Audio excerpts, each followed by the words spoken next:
ঢাকা বিশ্ববিদ্যালয়ের ভর্তি পরীক্ষার ডেট কিন্তু হয়ে গিয়েছে। তোমরা যারা মানবিক বা বিভাগ পরিবর্তনে ভর্তি পরীক্ষা দিবে, তোমাদের পরীক্ষা হলো আগামী 13 ডিসেম্বর। 2025 ব্যাচের তোমরা যারা রয়েছ, তোমরা খুবই দুর্ভাগ্যবান, কারণ হলো তোমরা খুব কম সময় পেয়েছ।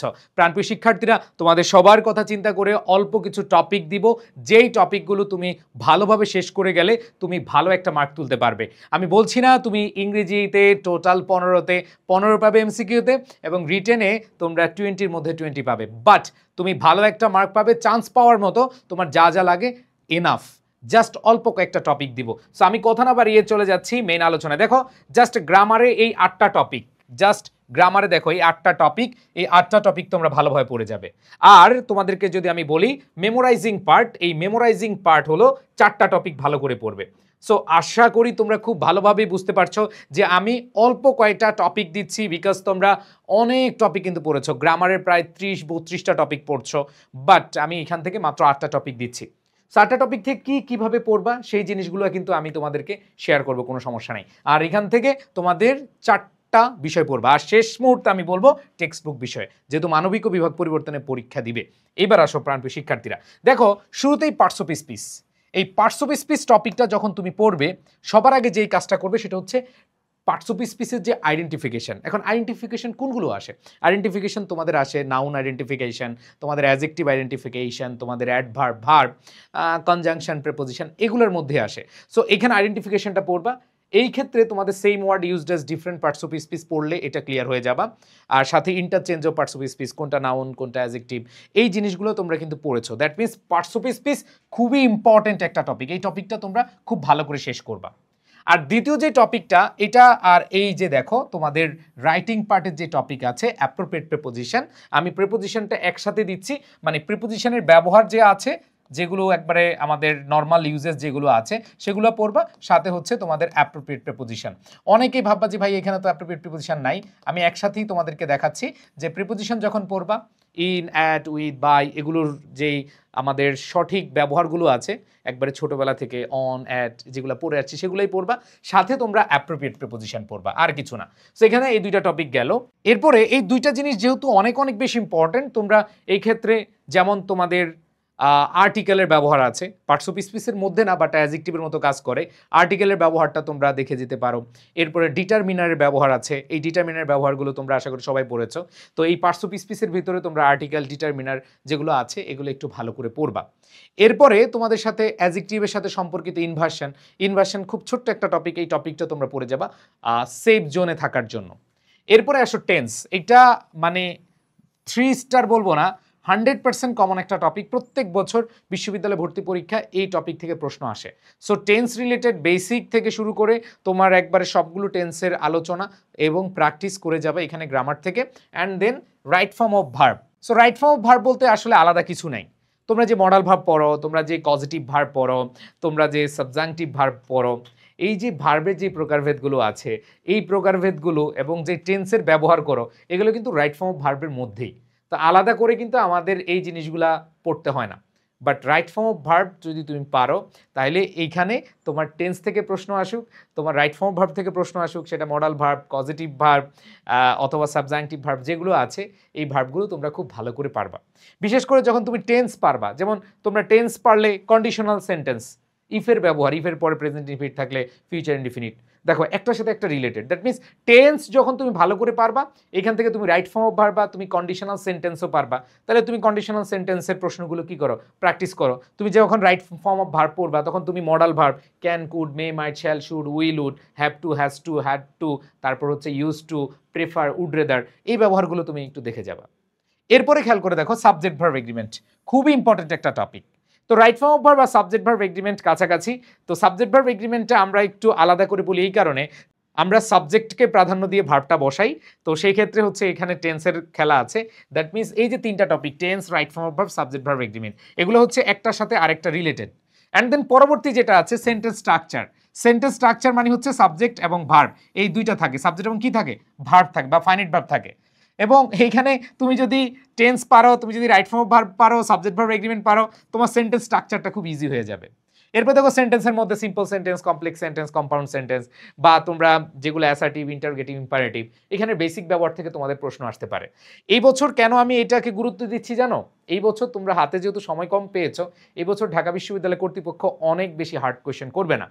এইটা শুনে অনেকে খুব খুশি হতে পারো। Yes, that's the right point. Dhaka বিশ্ববিদ্যালয়ে যেহেতু এবার একটু তাড়াতাড়ি পরীক্ষা নিয়েছে এবং তারা কিন্তু ঘোষণা দিয়েছে যে আগের চেয়ে তুলনামূলক একটু আগেই তারা পরীক্ষা নিচ্ছে, সো দ্যাট মিনস তোমাদের সাথে কখনোই এমন হবে না যে প্রশ্ন অনেক হার্ড হবে। সো প্রশ্ন খুব সহজ হবে, বেসিক থেকে তোমাদের প্রশ্ন করবে। দেখো টেন্স বেসিকের topic, right form of verb বেসিকের টপিক, তোমাদের সাবজেক্ট ভার্ব এগ্রিমেন্ট, তোমাদের প্রেপোজিশন, হ্যাঁ, পার্টস অফ স্পিচ, এগুলো সব বেসিক ব্যবহার।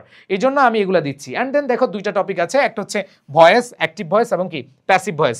এরপর রয়েছে ন্যারেশন। এগুলো কিন্তু তোমরা কোনো না কোনোভাবে তোমরা ছোটবেলা পড়ে আসছো। দেখো আমি জাস্ট এই 8টা টপিকের কথা বললাম, এই 8টা টপিক পড়লে তোমার বেসিক ডান হয়ে যাবে। তোমার যদি বেসিক থেকে ধরো 80% কোয়েশ্চেন হয়, তোমার এইখান থেকে চলে আসবে। তাইলে parts of speech, preposition, tense, right form of verb, subject verb agreement, sentence structure, voice, narration যেগুলো আছে, এগুলো খুব মনোযোগ দিয়ে তোমরা সর্বোচ্চ প্রায়োরিটি দিয়ে পড়বা। এর মধ্যে আমি আবার বললাম যে তোমরা হচ্ছে আর্টিকেলের ব্যবহারটা একটু ভালো করে পড়বা, এ অ্যান্ড দির ব্যবহার, তোমাদের অ্যাডজেক্টিভের ব্যবহার আছে, ইনভার্সন আছে, ঠিক আছে। সো অ্যাডভার্বের কথা তো বললাম। এইখানে যেই পার্টস অফ স্পিচের মধ্যে যে জিনিসগুলো বললাম সেগুলো একটু ভালো করে পড়বা।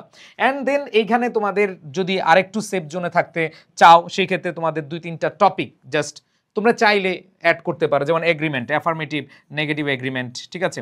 এগ্রিমেন্টের প্রশ্ন তোমরা সলভ করে যেতে পারো। তোমরা এইখানে আমি যদি বলি ড্যাংলিং মডিফায়ার আছে, ড্যাংলিং মডিফায়ার তোমরা পড়ে যেতে পারো। তোমরা ফ্রেজ এন্ড ক্লজ, যদিও ফ্রেজ এন্ড ক্লজ আইডেন্টিফিকেশন থেকে প্রশ্ন আসে না, যেহেতু বেসিক, তোমরা যখন সেন্টেন্স স্ট্রাকচার পড়বা ফ্রেজ এন্ড ক্লজটাও তোমরা একটু পড়ে যেতে পারো। এগুলো হচ্ছে জাস্ট তুমি সেফ জোন বা বেশি মার্ক পাওয়ার জন্য, যাতে করে তোমার আর টেনশন না থাকে, ঠিক আছে। এই টপিকগুলো তুমি ওইভাবেই পড়ে যাবা। এরপরে আমি তো অলরেডি বললাম টেন্সের সাথে তুমি কন্ডিশনাল সেন্টেন্সটা পড়ে ফেলবা, কারণ টেন্স এবং কন্ডিশনাল সেন্টেন্স ভাই ভাই, তুমি টেন্স পারো, কন্ডিশনাল সেন্টেন্স পেরে যাবা, জাস্ট স্ট্রাকচারগুলো মনে রাখবা। সো এই কয়েকটা জিনিস যদি তুমি পড়ো, তোমার এখানে গ্রামার পার্ট ডান হয়ে যাবে। আর এরপর দেখো তোমরা অনেক মুখস্থ আইটেম কিন্তু অনেক রয়েছে। আমি যদি বলি সিনোনিম অ্যান্টোনিম রয়েছে, তোমাদের প্রেপোজিশন রয়েছে, তোমাদের গ্রুপ ভার্ব রয়েছে, ওয়ান ওয়ার্ড সাবস্টিটিউশন রয়েছে, কারেক্ট স্পেলিং রয়েছে, অনেকগুলো। বাট আমি তোমাদের বলবো এই শেষ মুহূর্তে তোমরা এই 4টা পড়লেই মোটামুটি ভালো একটা নাম্বার তুলে আনতে পারবা।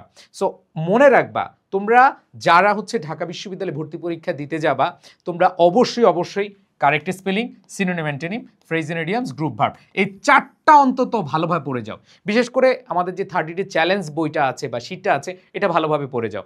আর জাস্ট যেই কাজটা করবা, তোমরা অনেক বেশি question, previous years question practice করো। আমি তোমাদেরকে বলেছি তোমরা ইংলিশ ফাউন্ডেশন বই থেকে দেখো, অনেক মোটা না, বাট অ্যাডমিশনের জন্য এই বইটা। এইখানে তুমি প্রেপোজিশনের সলভ করবা, এখানে 704টা প্রশ্ন আছে। তুমি যেই কোনো বিশ্ববিদ্যালয়ে ভর্তি পরীক্ষা দাও, এটা থেকে তুমি প্র্যাকটিস করে যাবা, এনাফ।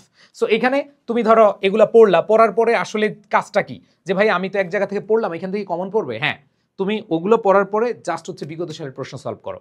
যে টপিক হোক, কারেক্ট স্পেলিং বলো, গ্রুপ ভার্ব বলো, যেটাই বলো, তুমি এখান থেকে বিগত সালের প্রশ্ন পড়বা 100%। সো আমি এখানে 4টা টপিক তোমাদেরকে বললাম। আর আরেকটা বিষয় তোমাদের যদি বলি, মোস্ট ইম্পর্টেন্ট, যেহেতু তোমরা মানবিকের রয়েছ, তোমাদের প্রত্যেকের একটা কাজ করতে হবে, সেটা হলো টেক্সট বুক মাস্ট রিড। তোমাদের 20 মার্কের যে রিটেন আছে, এই রিটেনে আমি আলাদা ভিডিও দিব, আমি আলাদা ভিডিওতে তোমাদের বিস্তারিত বুঝিয়ে দিব। তোমরা রিটেনের ভিডিও দেখবা, যে ইংলিশ রিটেন মহসিন স্যার লিখলে হবে। আমি যেহেতু রিটেন নিয়ে আমি আলাদা বুঝাবো, বাট আমি একটা আইডিয়া দিই। দেখো তোমাদের যে প্যারাগ্রাফ আসবে, এটা টেক্সট বুক রিলেটেড। তোমাদের যে এক্সপ্লেনেশন, টেক্সট বুক বা প্রভাব রিলেটেড। যদি তোমাদের সেন্টেন্স মেকিং আসে, এটা টেক্সট বুক থেকে আসবে। মানে রিটেনের প্রায় 100% মার্ক এই টেক্সট বুক থেকে আসবে। আবার এমসিকিউতে মনে রাখবা, এমসিকিউতে মোটামুটি 3 থেকে 8টা প্রশ্ন চলে আসতে পারে। এখন এগুলো কি আলাদা প্রশ্ন হবে? না, হতে পারে তোমার মেইন বই থেকে একটা স্পেলিং তুলে দিবে, হতে পারে তোমার মেইন বই থেকে একটা ওয়ার্ড তুলে দিবে, বলবে এটা সিনোনিম কি, হতে পারে তোমার একটা ফ্রেজ তুলে দিবে, বলবে এটার অর্থ কি। সো এইখানে এই ধরনের প্রশ্নগুলো সরাসরি টেক্সট বুক থেকে করে থাকে।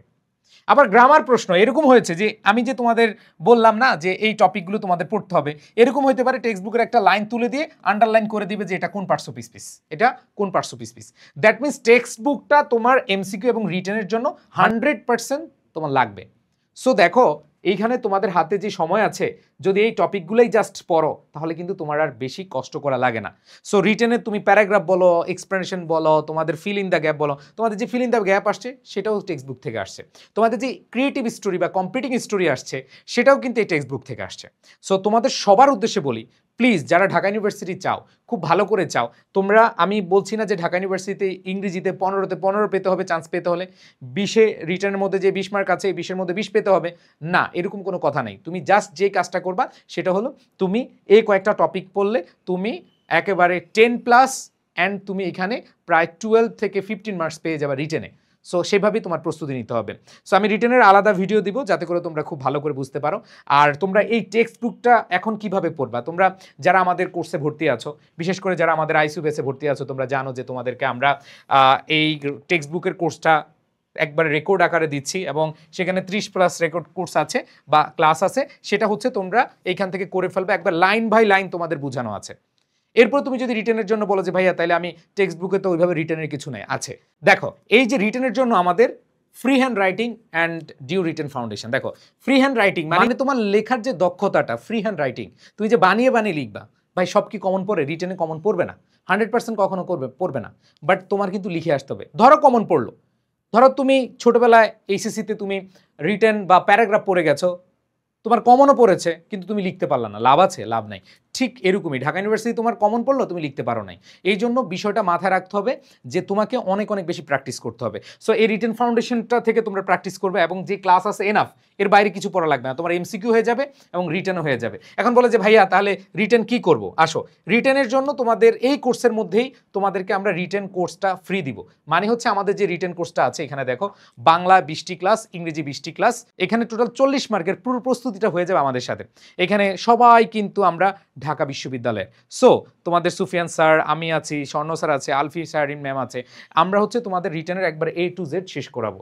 সো এই কোর্সটায় ভর্তি হলে মানে হচ্ছে আমাদের যে কোর্সটা ঢাবি প্রস্তুতির শেষ মুহূর্তে সাজেশন কোর্স, তোমরা শেষ মুহূর্তে যে সাজেশন কোর্স চাচ্ছ ডিউ আইসিইউ 2.0, এই 2.0তে তোমরা এটা টোটালি পেয়ে যাবা। এছাড়া তোমরা কি পাবা? বাংলা, ইংরেজি, তারপর হচ্ছে জিকে, ইংলিশ টেক্সট বুক, তারপর সাজেশন সলভ ক্লাস, মানে ঢাকা ইউনিভার্সিটিকে টার্গেট করে তোমাদের ঢাকা ইউনিভার্সিটির প্রশ্ন প্যাটার্ন কিভাবে হতে পারে এটা নিয়ে আবার আলাদা লাইভ ক্লাস হবে। বাংলায় 13টি ক্লাস, ইংরেজি 13টি ক্লাস, জিকেতে 13টি ক্লাস, আর একটা হচ্ছে ওভারভিউ ক্লাস, মানে বাংলা, ইংরেজি, জিকে সব একসাথে থাকবে। একদিন টানা তোমাদের পরীক্ষার আগে একদিন শুধু তোমাদের একটা থেরাপি ক্লাস হবে। সো এই থেরাপি ক্লাসে তোমরা অনেক কিছুই মাথায় নিয়ে ফেলতে পারবা এবং যে যে টপিকগুলো বললাম এই টপিকগুলো দেখাচ্ছে আমরা ওই থেরাপি ক্লাসে রিভিশন দিয়ে দিব এবং প্রত্যেকটা ক্লাস তোমরা খুব সুন্দরভাবে আমাদের রেকর্ড ক্লাসে বাংলা, ইংরেজি, জিকে যা যা আছে সব কিছু পেয়ে যাবা। সো শেষ মুহূর্তে যারা একটা সাজেশন কোর্স চাচ্ছ, this is for you guys. আমি তোমাদেরকে এটা হলপ করে বলতে পারি, ইনশাল্লাহ তুমি এতদিন কি পড়েছো না পড়েছো সেটা বিষয় না, বাট আমাদের এই ক্লাসগুলো করে শেষ মুহূর্তে একটা গুছানো প্রস্তুতি হবে। তোমরা অনেকেই বুঝতে পারো না যে আসলে কি পড়েছো এতদিন, অনেকে যারা পড়েছো এখন কিন্তু তোমাদের মাথায় না, হ্যাঁ কি পড়লাম না পড়লাম, কিভাবে গুছিয়ে তুলবো। তোমাদের এই গুছানোর জন্য আমাদের এই টার্গেটটা। এখানে রিটেন বলো, রিটেনের জন্য আমরা আলাদা তোমাদের জন্য ফ্রি হ্যান্ড রাইটিং সেটা করছি। অনেক বলে ভাইয়া ফ্রি হ্যান্ড রাইটিং যদি আমি বাসায় নিজে নিজে চাই, অনেক বলে ভাই আমি তো কোর্সে ভর্তি হতে পারবো না, তোমরা এই যে রিটেন ফাউন্ডেশনটা এইটা দিয়ে বাসায় সুন্দরভাবে কিভাবে সাবজেক্ট লিখবা, কিভাবে ভার্ব লিখবা, কিভাবে একটা সেন্টেন্স বড় করে লিখবা, কিভাবে একটা নির্ভুল সেন্টেন্স লিখতে পারবা, সবকিছু কিন্তু এখানে আছে। সো তুমি কেন ভয় পাচ্ছ? তোমরা যারা হচ্ছে এই বইটা নিতে চাও, আমাদের যে হোয়াটসঅ্যাপ নাম্বারটা তোমরা দেখতে পাচ্ছ, এই যে হোয়াটসঅ্যাপ নাম্বারে তোমরা নক দিয়ে হচ্ছে এই বইটা নিয়ে নিতে পারো। আর এইখানে তোমাদের আলাদা করে যারা ভর্তি হতে চাও শুধু লিখিত কোর্স, এখানে আমাদের 1199 টাকা কোর্স ফি। আর যদি বলো না ভাইয়া আমি হচ্ছে মাত্র 1750 টাকায় ফুল কোর্স নিব, কোনটা ভালো বলো? 1750 টাকায় ফুল কোর্স নিবা নাকি হচ্ছে 1200 টাকায় তুমি হচ্ছে রিটেন কোর্স নিবা? That's up to you. So শেষ মুহূর্তে সেরা একটা গোছানোর প্রস্তুতি হবে আমাদের সাথে। তোমরা সবাই ভালো থেকো, সুস্থ থেকো, ইনশাল্লাহ শেষ মুহূর্তে সেরা জার্নিটা তোমাদের সাথে হবে। সো যারা ভর্তি হবে খুব দ্রুত ভর্তি হয়ে যাও। রেজাল্ট পরবর্তী এই ব্যাচটা আমরা বেশি দিন সময় নিব না, আমরা টানা তোমাদের 40 দিনের একটা কেমোথেরাপি দিব ইনশাআল্লাহ। তো সবাই ভালো থেকো, সুস্থ থেকো, আল্লাহ হাফেজ, আসসালামু আলাইকুম।